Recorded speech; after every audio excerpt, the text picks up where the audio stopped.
Listen to me closely, because I am about to dismantle the comfortable little cage you have built for yourself, and the sound of the bars breaking is going to be deafening.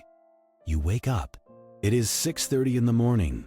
The alarm on your iPhone 15 Pro Max goes off. That phone cost you $1,200, spread over 24 monthly payments that are hidden inside your phone bill, so you do not have to look at the pain directly. You roll out of a bed that sits on a mattress you financed at 0% interest for 60 months because the salesman told you that you deserve a good night's sleep. You walk into a kitchen with granite countertops that were part of a home renovation loan that added $300 to your monthly mortgage payment for the next 30 years. You open a refrigerator that is smarter than you are. Grab a bottle of organic cold-pressed juice that costs $8, and you get into a car that smells like premium leather and bad decisions. You are driving to a job you tolerate to pay for the empty house you just left so you can impress people you hate at traffic lights who are not even looking at you. This is the American dream, right? This is what you were promised. This is the photo you put on Instagram with the caption, "Grinding." But let's cut the nonsense and look at the blood work of your financial life. You are sick. You are infected with a parasite that is eating your future alive while you smile and ask for seconds. We are going to talk about living paycheck to paycheck, but not the way the soft media talks about it. They tell you it is inflation. They tell you it is the economy. I am telling you, it is you. It is your addiction to the aesthetic of wealth while you are drowning in the reality of poverty. You are what I call the premium poor. You have a high credit score and zero net worth. You are the perfect financial livestock, fattened up with credit limits and slaughtered every 30 days when the billing cycle closes. You are running on a hamster wheel that is gold-plated, but you are still a rodent. You are trapped in the rat race, but you have convinced yourself that because you are running in designer sneakers, it is a marathon. It is not a marathon. It is a slaughterhouse. Let's look at the sheer insanity of your existence. You make good money. Maybe you make $80,000 a year. Maybe $100,000. Maybe $200,000. It does not matter. The number on the paycheck is irrelevant because the number in your savings account is static. It sits there, pathetic and stagnant, hovering around $3,000, which is exactly enough to cover one transmission failure or one root canal. And then you are back to zero. You live on the edge of a cliff, but you have built a beautiful deck with a barbecue grill right on the precipice, so you don't notice the drop. You tell yourself that next month will be different. Next month, you will save. Next month, after the holidays, after the birthday, after the vacation you put on the Visa card because you needed a mental health break. You are lying to yourself. You are an addict. You are addicted to the dopamine hit of acquisition.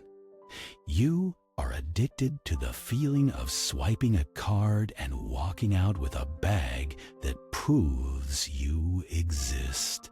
The system loves you. The matrix was built for you.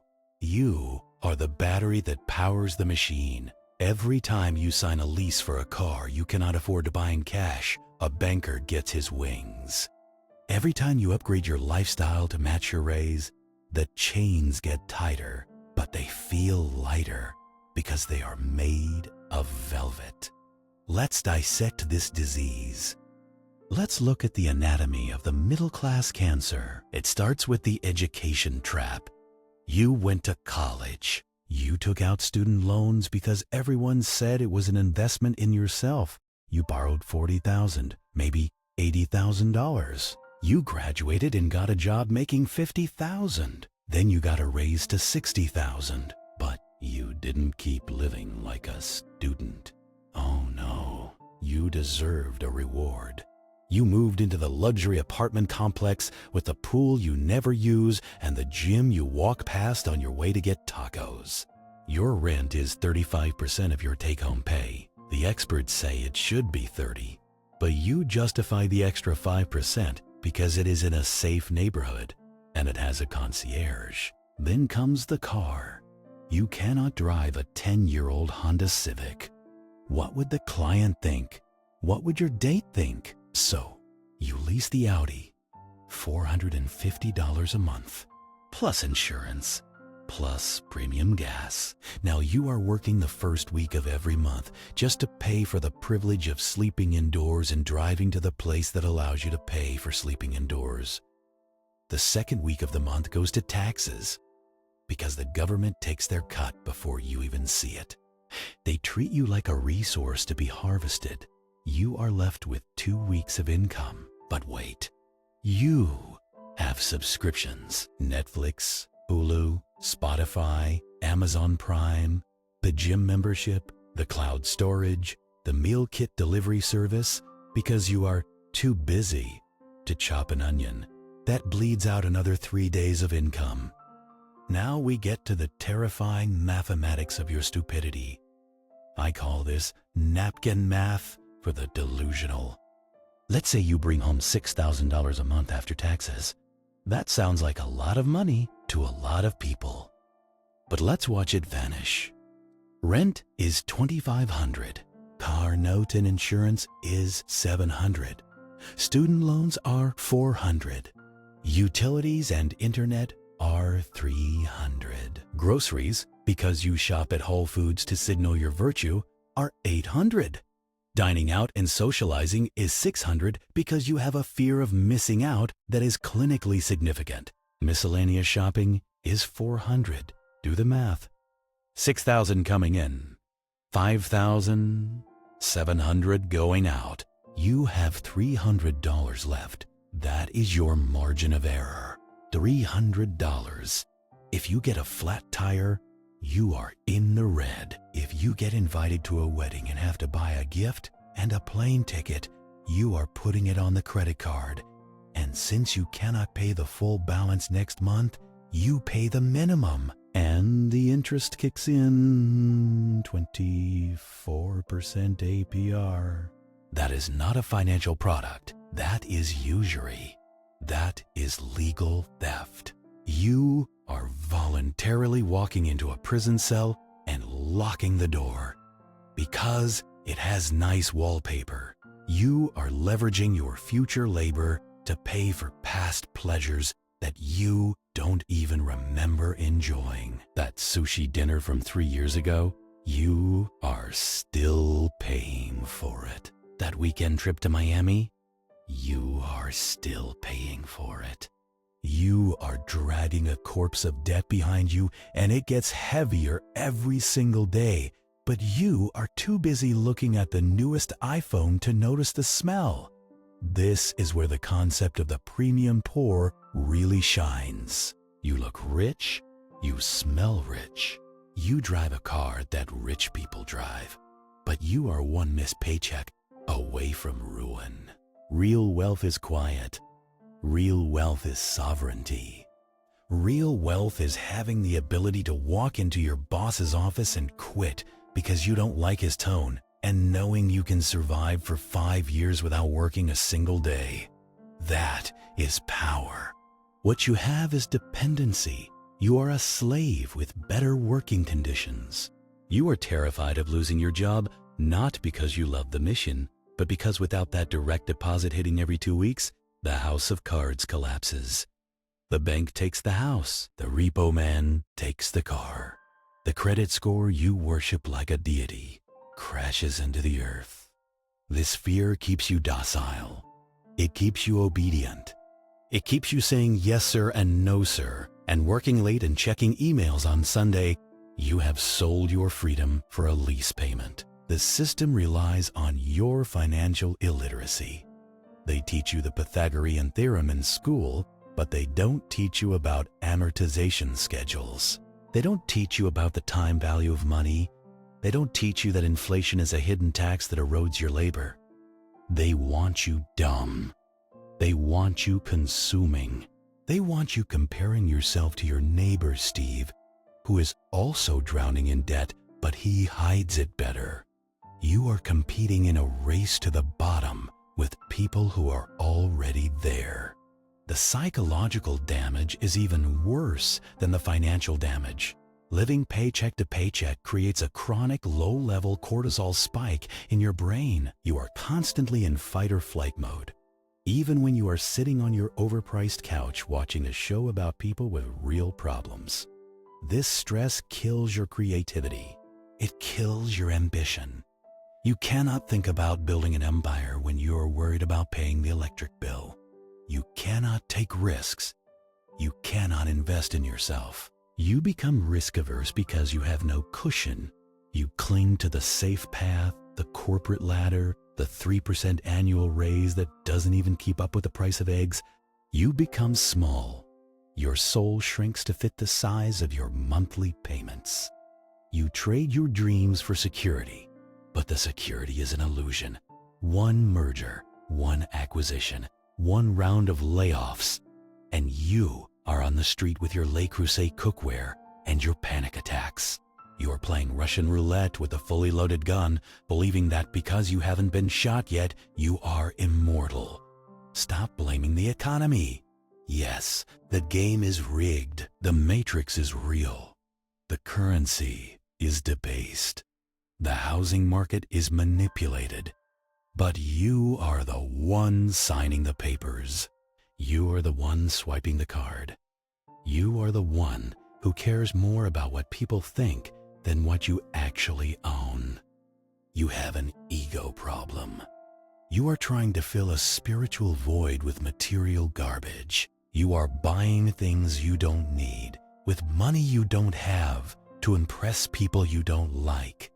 That is the definition of insanity. You need to perform an exorcism on your lifestyle. You need to cut the fat until you hit the bone. You think you need that SUV? Sell it. Buy a $5,000 beater that looks like a bruised banana but runs. Who cares what you look like at the stoplight? The guy in the Ferrari might be $3 million in debt. The guy in the rusted Toyota might have $3 million in the bank. Who is the winner? The one who sleeps at night. The one who owns his time. You need to stop bleeding. You need to stop being a conduit for money to flow from your employer to the corporations. You need to become a dam. You need to capture the value you create. This requires a level of aggression you are not used to. You have to be ruthless with yourself. You have to look in the mirror and say, I am a clown. Admit it. I am a clown who wears a suit. Once you admit that, you can change. You have to declare martial law on your finances. No more eating out. No more vacations. No more upgrades. You wear the same clothes until they disintegrate. You eat rice and beans. You drink water from the tap. You cancel every subscription. You become a ghost to the marketing algorithms. You disappear from the consumer economy. You take that surplus, that gap you have created between your income and your expenses, and you use it to buy your freedom back. You pay off the credit cards. You pay off the car. You build an emergency fund of 6 months. 6 months of expenses, that is your screw you money. That is the money that allows you to breathe. That is the money that allows you to look your boss in the eye as an equal, not a subordinate. When you have money in the bank, your posture changes. Your voice changes. You walk differently. You are not a desperate animal anymore. You are a sovereign individual. But most of you won't do this. Most of you will listen to this, feel a momentary spark of anger, maybe a little shame, and then you will close the video and open Amazon. You will see a pair of headphones on sale and your brain will say, I deserve this. And the cycle will continue. You will remain a rat, a well-dressed, well-fed rat running in a beautiful cage, wondering why you are so tired, wondering why you never get anywhere. You are the battery. You are the fuel. The system thanks you for your service. But for the 1% of you who are actually listening, who are actually angry enough to change, here is the pact. You are going to embrace the pain of discipline so you can avoid the pain of regret. You are going to live like a monk so you can eventually live like a king. Not a king of consumption, but a king of time, a king of options. You are going to kill the premium poor version of yourself. You are going to destroy the ego that demands validation through purchase. You need to understand the concept of opportunity cost at a visceral level. That $40,000 car, it didn't cost you $40,000. If you had invested that $40,000 in the S&P 500 over 30 years, it would be worth $300,000. That car cost you $300,000 of your future freedom. That car cost you 5 years of early retirement. Was the heated seat worth 5 years of your life sitting in a cubicle under fluorescent lights? Was the sunroof worth missing your child's soccer games because you had to work overtime? Everything has a price in life, and the price is usually time. You are trading your life force for plastic and metal. It is a bad trade. It is the worst trade in the history of commerce. And you make it every single day. You have to find the secret comment inside yourself. You have to identify the moment you realized you were being played. Was it when you saw how much interest you paid last year? Was it when you couldn't sleep because of a bill? Put it in the comments. Write, I am cutting the golden handcuffs. Or write, sardines in a can. Because that is what you are right now. Packed tight, oiled up, and waiting to be consumed. But you can break the tin. You can jump out. It starts with a decision. A decision to stop pretending. A decision to be real. A decision to be free. The world wants you to be a consumer. I want you to be an owner. The world wants you to be fragile. I want you to be anti-fragile. The world wants you to live paycheck to paycheck because that makes you predictable. I want you to be dangerous. I want you to have so much liquidity that you become a problem for the system. So, here is your homework. Open your bank statements from the last 3 months. Print them out. Get a red marker. Circle every single thing that was not necessary for your biological survival. Circle every coffee, every subscription, every impulse buy. Add it up. Look at the number. That number is the price of your slavery. That number is the reason you are tired. Stare at it until you get angry. Stare at it until you feel sick. Then take that anger and use it as fuel. Burn the debt. Burn the habits. Burn the expectations of society. Build a fortress of cash and assets around you and your family so that no matter what happens in the economy, no matter who is president, no matter what the stock market does, you are standing on solid ground. Stop being a rat. Stop running the race. Step off the wheel. Walk out of the cage. The door was never locked. You were just too busy looking at the shiny things to turn the handle. Wake up. Kill the rat inside you today.